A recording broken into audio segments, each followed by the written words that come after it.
Hello everybody, it's your boy and here I'm coming at you guys with another YouTube video. So today's video is how to make yourself overpowered in Warframe and how to like progress through the game, get yourself onto the end game stuff and become basically just a god within this game. So without further ado guys, let's just get right on into today's video. So guys, the first thing you are going to want to do is Nightwave. So Nightwave, throughout this you do get rewards. So as you go through this you do get rewards like Formas, Arcane Catalysts, bit of Kuva, some mods, arcanes, Nora credits, which are important, Warframe slots, and like I said, arcanes, formas, and umbral formas. So when you do get these, you are able to exchange these for Arcane catalysts or Arcane reactors. Nightaine's a little bit of a later game thing, so is Kuva, but I will get into that later. But you are able to get mods, few weapons, and aura mods from here. So that is the main use of Nightwave, and you can do Nightwave as soon as you start the game, I believe. It is very early game and you are able to do that. So that is my first tip on stocking up and getting yourself the catalyst, reactors and the aura mods in order to become overpowered. The next thing is going to be the relics. So from the relics you are going to be able to make yourself prime weapons and all that sort of stuff, which is nice and all, but we're after the formas right now. So the formas are going to be the next thing to crack every single one of your weapons. As you guys can see, I have 28 Forma blueprints and 31 built, and that's not enough for me. I can tell you, as someone who's played this game a lot, I do have over 1,000 formas within my frames and weapons. They do help out a lot, and they do make a difference between your thingy, between your building, and it's honestly the difference between mid-tier and endgame tier of weapons. So guys, my next thing is going to be the credits. So obviously, you know, you're going to have your catalyst, your reactors, and your aura mods, and your formas. So what you're going to do for credits, you are going to do the index on Neptune. So with this, easy as doing the quest, put your 50,000 credits in and get 250,000 out later. I know some people are probably going to be punching their screens wondering where's the profit taker, but I'm going to get to that soon because that's a little bit later game. So I'm just progressing through this as you would progress through the game. So people, the next thing is going to be the vault mods and the nightmare mods. The vault mods, not or nightmare missions even. So Horror and Demos is a capture mission, which I do advise running. From these missions, you are able to get Arcane vaults to spawn in using these keys. To get these keys, you get them from your dojo. So you go into the Tenno lab, I believe it is. Just replicate the blueprint for the keys, and then it just costs 250 ferrite and 10 void traces to build. And it is very, very nice because within these vaults you can get overpowered mods.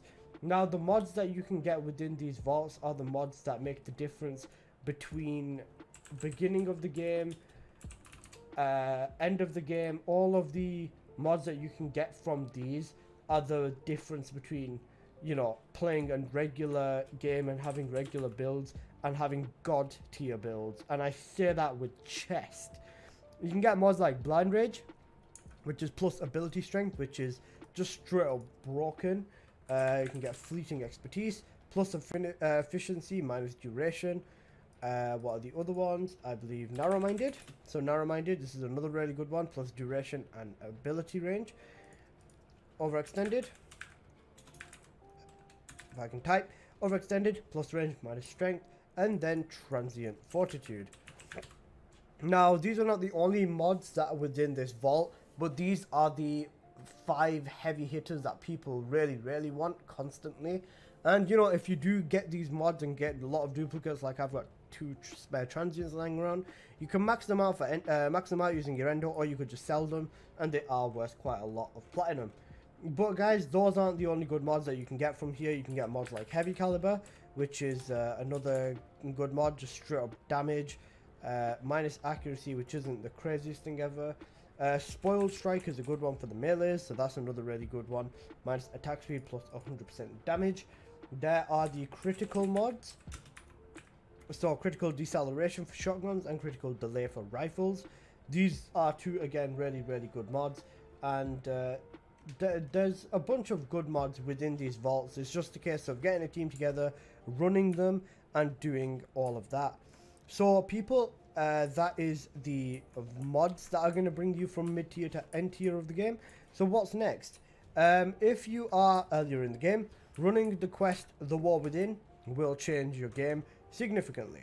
So after you do this, I'm not going to spoil it, but you know, if you've done the quest, then you know you'll be able to do a lot more within the game, and you will be needing to farm focus. But from this, you're able to get into your human tenor, have access to the focus schools, and you'll have amps and stuff like that, which you are able to increase. So once you get your amp, how do you make it any better? That, my friends, is going to be bounties. So bounties on Cetus would be the best way to get, sorry, not the best, but be a good way to get lenses in order to add on focus to your weapons. And you would also be able to get yourself some focus and some lenses. That are the main thing. And get yourself cores and shards, which are gonna help you level up with the Qualanco and all that sort of stuff. The syndicates are a priority, so I do recommend maxing them all out, especially Fortuna. Fortuna is the one that you're going to want to max out first, ideally, if you can. But you won't understand it until later game, obviously, but it's just one of them.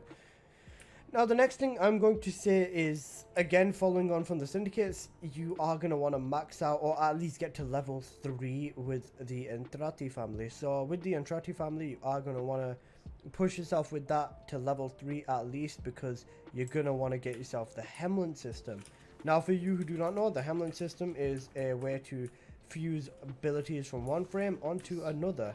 It is silly how broken you can make some Warframes, and it really does show how far we can push this game. For example, I can put Mag's Pull onto my Zaku if I wanted, and you know, it usually works for second abilities. If you go into it, you'll see which abilities you are able to throw onto a different frame and which you are not. So what is it after this? Once every 2 weeks, people, a very special man, I believe called Baro Katia, comes, and as you can see over there, Baro is due in 3 days and 72 hours. So Baro Katia comes with prime mods. Now prime mods are a way to step up the normal mods and have their effect kick in even more. So, you know, it's the exact same as the normal mods, except it's just more powerful. So 165 on Toxin, Fever Strike, 165 on the melee damage for Pressure Point. You know, the prime mods are a good way to simply just increase whatever you're doing to the fullest extent. And they come once every 2 weeks with Baro Katia. And, you know, just logging on, getting them. You do have to trade in prime parts, so, you know, do farm some of them up. But it is 100% worth it. Even if you think you're not going to use it, still keep it in your inventory, because you never know when you might decide to use it. Or if you really, really do not want it, then do sell it for platinum, because that's another good thing to do. So people, what is next? I'm going to tell you that it is the arcanes. So, arcanes are probably big, scary, and there's a lot of them and you don't understand them. So when you see an arcane, there is 3 ways to get them primarily. Number 1 is going to be fighting the Eidolons at night in Cetus. Number 2 is going to be the Zariman, so doing the Void Cascade within the Zariman is going to be another really effective way to get them. And number 3, you are able to get some within the Necrolisk. So, the best way, in my opinion, is Void Cascade to get the Zariman arcades, but to get every other arcane in the game, it is within the Eidolon hunts at night. Now, the Eidolon hunts at night are very, very coordinated. Some people are very, very passionate about them. And do not get me wrong, I am all for a good Eidolon hunt too. But with the Eidolon hunts, you know, it does take inventory, and you do need to learn the Eidolons and stuff like that, which is worth it. I do have build guides on Vault and on Wisp and some other frames on my channel for Eidolon, so do please check them out if you are in need of a build. So after the arcanes, what is next? I would personally say it is the Arbitration and the Sortie. So the Sortie, once a day at 5 PM, 5 PM I think it is. That's UK time. I don't know what it is around the world, but the Sortie resets, and as you can see from the reward pool, sorry, you can get good things. So the Anasa sculpture may seem useless, but if you convert it into Endo, it's around 3,500. So your options are 3,500 Endo, a Riven mod, 4,000 Endo, 6,000 Kuva, a 3-day booster, an adapter, a Forma, catalyst, or a reactor, or a legendary core. And now you can do this once a day, which, you know, works out very, very nicely, because, you know, it always gives you something to do later in the day, and this will stack up. So you are able to get Riven mods and just other boosts from this. And as I was saying from Arbitration, you are able to get yourself Vitus Essence, which in essence allows you to trade them in with the Arbiters of Hexes in order to get the Galvanized mods. So there are a set of Galvanized mods. These are basically regular mods in the game, and they all do have counterparts. For example, Hell's Galvanized Hell is Hell Chamber for multi-shot, but this just stacks even further. And you get the gist of these mods. Basically, they've got their counterparts, and upgrading them to the Galvanized version does help significantly. And these galvanized weapons are very, very good. So guys, as I was saying earlier in the video, the other best way to get credits and stuff is Profit Taker. So you are going to have to max out Fortuna in order to do Profit Taker and Exploiter Orb, but rocking Profit Taker is worth it. You know, you can get a really good arc gun, you can get an arc gun deployer and stuff like that, which is going to work out. And, you know, just make better heavy weapons, and farming Fortuna out with the Profit Taker does help and make it a little bit easier. So people, what's next after all of this in terms of progression? It's going to be the list, the liches. I was going to say the listis. God, that's not even a real word. It is going to be the liches, the Kuva liches and the sister liches. As you can see, I've got a Kuva lich active for the Kuva Brack with 54% electric element on it.